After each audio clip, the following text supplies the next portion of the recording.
अस्सलामुअलैकुम दोस्तों, हिन वक़्तु मौजूदु असां आहियूं रानीपुर भरिसां सूफ़ियत जे पैरोकार ऐं रहबर रहनुमा साईं सचल सरमस जी दरगाह ते। सो कुझु मंज़र उतां जा सोचियोसीं त पंहिंजे हाज़िरीन खे ॿुधायूं, ॾेखारियूं। ऐं हिते सिंध जा तमामु बहितरीनु आर्टिस्ट बि पहुतल आहिनि। सो उन्हनि खे बि उन्हनि जो दीदार तव्हांखे कराईंदासीं। फर्दर लाइट जा थोरा मसइला आहिनि, सो उन्हनि खे हल कयूं था। तव्हांजे साम्हूं सॼी संगत ते मुमताज़ ख़ासकली जी क़यादत में इदाद मोहम्मद बलोच, असांजो कमदार इनायत अमीर नारे जो अदो, असांजो कुर्बान अली अबड़ो, रियाज़ राही, असांजो भाउ ग़ुलाम रसूल जामड़ो, सॼी संगत हिते आहे। ऐं असांजो पहिरीं प्यारो चाचो जेल बि आहे। अस्सलाम वालेकुम चाचा। वालेकुम सलाम चाचा, छा हाल आहे? ख़ुशि आहियो? ख़ैर मज़े में? चाचा दुआऊं तव्हां ॿुधायो। सलाम ॾिसंदड़ खे प्यार, ॾिसंदड़ खे भाकुर।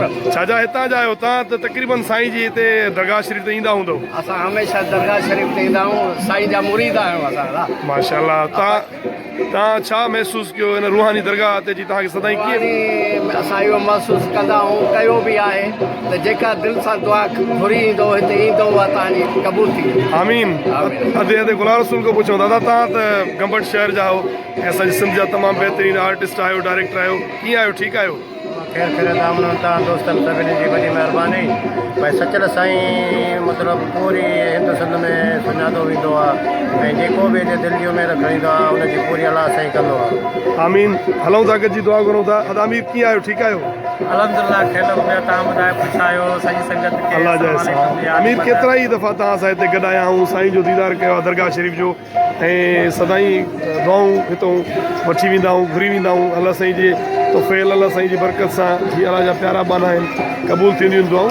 तव्हां सदाईं अचणु वञणु तव्हांखे कहिड़ो रूहानी सुकून हिते मिलंदो आहे? साईं हिते असांखे इहो रूहानी सुकून मिलंदो आहे त साईं सचल साईं जी दरगाह मशहूरु आहे, हिंदु सिंध में हर जॻह ते मशहूरु आहे। जीअं असां ईंदा आहियूं साईं दरगाह ते दुआ घुरंदा आहियूं, असांखे सुकून मिलंदो आहे। जेका दुआ घुरंदा आहियूं उहा क़बूल थी वेंदी आहे ऐं असांखे वधि सुकून मिलंदो आहे।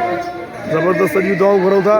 जंहिं दिलि पीता इश्क दा जाम, सा दिल मस्तो मस्त मुदाम। कुर्बान तव्हां शिकारपुर को पहुता हो, कहिड़ी हुब ऐं सिक सां? माशाअल्लाह साईं सचल सरमस्त साईं जेको आहे सो वॾो बुज़ुर्ग आहे, सिंध में जेको आहे वॾो बुज़ुर्ग आहे, अलाह जो प्यारो आहे। इंशाअल्लाह जेको बि हिते पंहिंजी सची दिलि सां दुआ घुरंदो उन जी क़बूल थींदी। माशाअल्लाह राज राणी जी टीम पूरी आई आहे। इंशाअल्लाह हिते आया आहियूं, दुआ घुरंदासीं, दिलि जी महिनत पूरी थी वेंदी। आमीन। रियाज़ रही तव्हांजो हाल वाल? असां गॾु खेर में आया आहियूं, साईं जो नालो ॿुधी असां बि आया आहियूं। माशाअल्लाह जी उमेदवार कोई मालिक पूरी कंदो इंशाअल्लाह, अल्लाह कंदो तो जो भरे निकिरंदा। आमीन। हाणे सभु गॾिजी हलूं था अंदरि।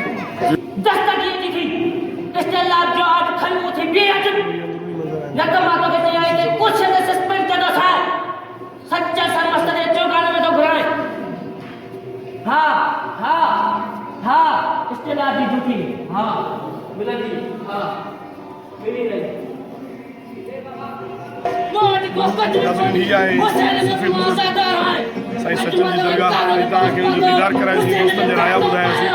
ऐं ईंदड़ दफ़े कंहिं नई दरगाह नए मौजूद पाण मिलंदासीं। इन सां गॾु ज़फ़र नाले स्टाफ चैनल सां ज़फ़र को करके ॾींदा इजाज़त।